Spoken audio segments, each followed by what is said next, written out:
Jordi Fernandez takes full responsibility in terms of the Brooklyn Nets struggles, but the real problem here is Sean Marks, and he is the one that's ultimately to blame. What's going on, everyone? Welcome back to another edition of Bkny Hoops. If you are new to the show, it's your boy Rashid. All right, let's get into it. You guys see the graphics. You see the actual title of the show. And it talks about Jordi Fernandez really taking the blame for the Brooklyn Nets struggles. He puts it all on him, especially after the Knicks loss. And we're going to get into it. While it's not really his fault, it's really Sean Marks. And he's the one that actually needs to come out and take full accountability for this, not the actual coach. All right, let's get into the actual article. Here we go, right over here. It says, Nets shooting crisis opens the door for trade solutions. And it says, the Brooklyn Nets offense in 2025-2026 season isn't just slumping. It's stuck in a very dangerous crossroads. It's at a certain point that most teams know what to do when they study film on the Nets. Film studies. You guys be saying all the time, yo, BK, the film study, and scouting reports. Yes, man, they do exist, and they are very real.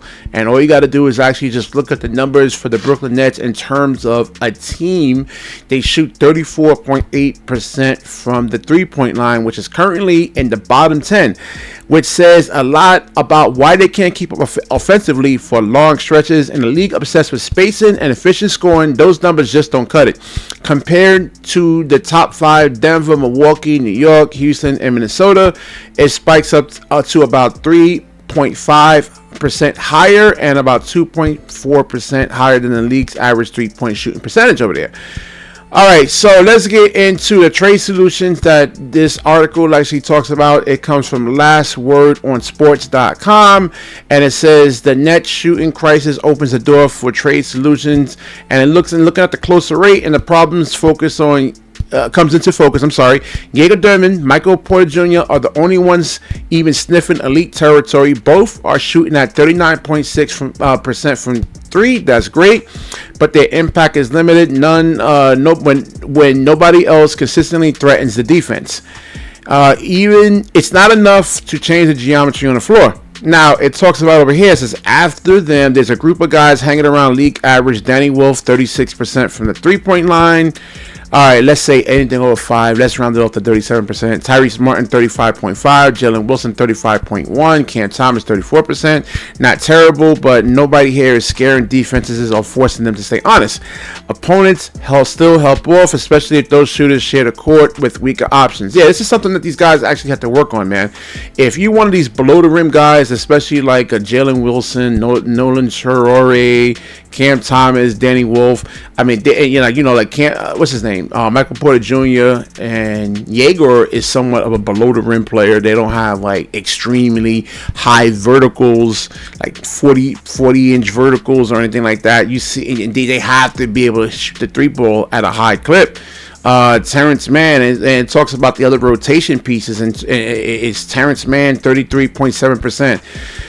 Zaire Williams, 32.1%. Noah Clowney, 32%. Nolan Troyer, 31%. And Drake Powell, 30.8%. These guys often come up on the floor together, and defenses just ignore them. Clowney's shooting is especially rough. He's ranked as the 8th worst shooter in the league by impact stats. Now, we did a video on Noah Clowney in terms of him actually getting a second NBA contract.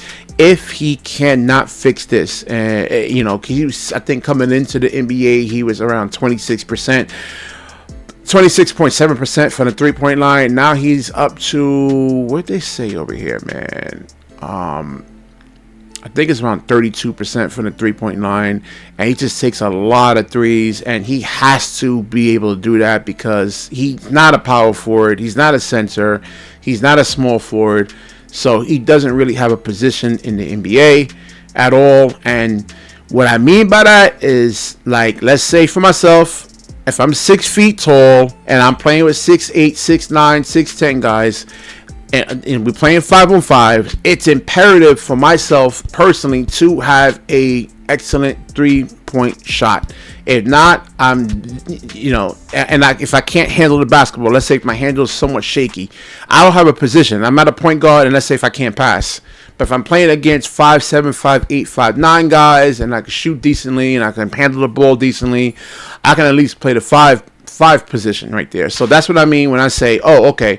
For the people that didn't hear me explain this before, this is what I'm saying. Noah Clowney does not have a position in the league because of all the actual limitations in his game. The same thing goes with Nick Claxton. I'm surprised Nick Claxton is not on here because he can't even hit consistent mid-range shots. We've seen him do it a couple of times, but we need a larger sample size, and especially of these guys on this list to get defenses to really get out there and try to run these guys off the three-point line. And let's say even if Jalen Wilson, Danny Wolf, Tyrese Martin, Noah Clowney, Nolan Troyer, Drake Powell can actually shoot 40% from the three-point line, that's still not good enough. You still need to add like a 1-dribble, 2-dribble pull-up game to your arsenal, because when you put the ball on the floor, let's say if you have a Jalen Duren meeting you at the rim and you're a guy like Cam Thomas, well, having a floater or having a 1-dribble pull-up is extremely important. Like, you need to be an elite mid-range shooter to actually really thrive when you're like a below-the-rim player, man. Same thing with Zaire. I'm not just picking on Cam Thomas. And it talks about the Cam Thomas trade rumors. It says making things even messier. The Cam Thomas situation. He is the team's most creative scorer, but his future in Brooklyn is cloudy. While he's not officially on the trade block, his name keeps coming up in talks inside and outside the team. Let's be honest, there's a good chance that this is his last season in a Nets uniform. So it also talks about Thomas is one of the few guys who can get his own shot when everything else breaks down. Second, if he's gone, the Nets lose their only one-shot creator, which exposes an already shaky shooting foundation. Now, let's talk about Cam Thomas for a minute, man, because when he's in the game, especially like let's say the first 10 games that he was actually playing, still wasn't winning. Like, if you look at the Boston game, the Knicks game, and even in the Boston game tonight, he had like 6 points. He has to be able to shoot 40% from the three to actually survive in the NBA. If not, I mean, China is his next destination there, man. That's really your main problem with Cam Thomas. He's not really a great mid-range shooter, and he's not a great three-point shooter. I don't know if he even has a position in the NBA because of those shooting anomalies. He has to shoot 40%.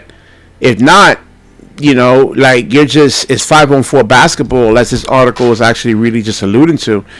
It says even with Thomas on the court, the Nets just can't seem to put enough shooting around him. Defenses don't respect the other guys. They crowd Thomas and MPJ's drives and mid-range looks, knowing that their help defenders can recover without real risk.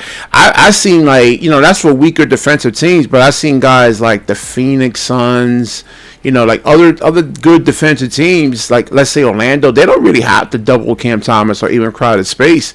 If the referees aren't calling ticky-tack whistles, then there's nothing Cam Thomas really can actually do, man, to really create separation. All right, so this is why Brooklyn has to get serious about adding perimeter shooters, not just to support MPJ, but to survive if he's actually gone. So I don't know how you actually fix this. I think Sean Marks really did a lot of damage to this team, and it's really hard to actually, get shooters. Now, I believe in the guys. I'm not trashing all these guys. Danny Wolf, Noah Clowney. I think Noah Clowney can get better from three. But I don't know, man. You're talking about years for like a Noah Clowney, man. It's not. So if you just shoot the three ball and I get in the shooting pocket of you and just run you off the 3-point line, we've seen Clowney do it. But it's not like I don't know, man. Did you have 5 or 6 years to wait for Clowney to really develop a full package? I mean, he's never really done it in college or really even at the high school level.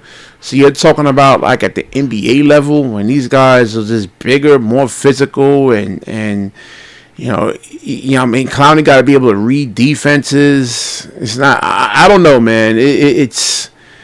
I'm trying to pull for these guys. I'm just trying to be more positive. I don't want to be the guy to say, "Oh, all these guys are trash," but I mean, all these guys over here, including Drake Powell. I mean, you saw the game he had tonight, 6 points.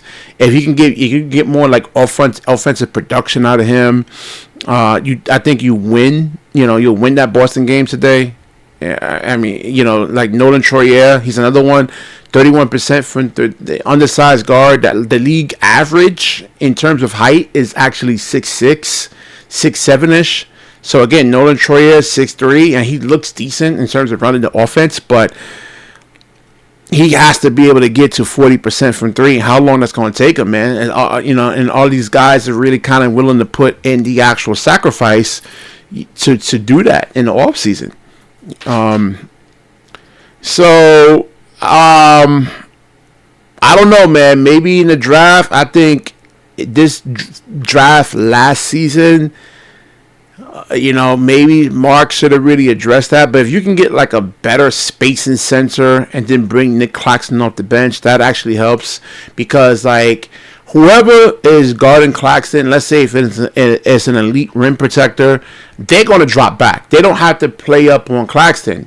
So now all your driving angles, all the angles that you can actually get, that's, let's say, high percentage driving angles, just aren't there.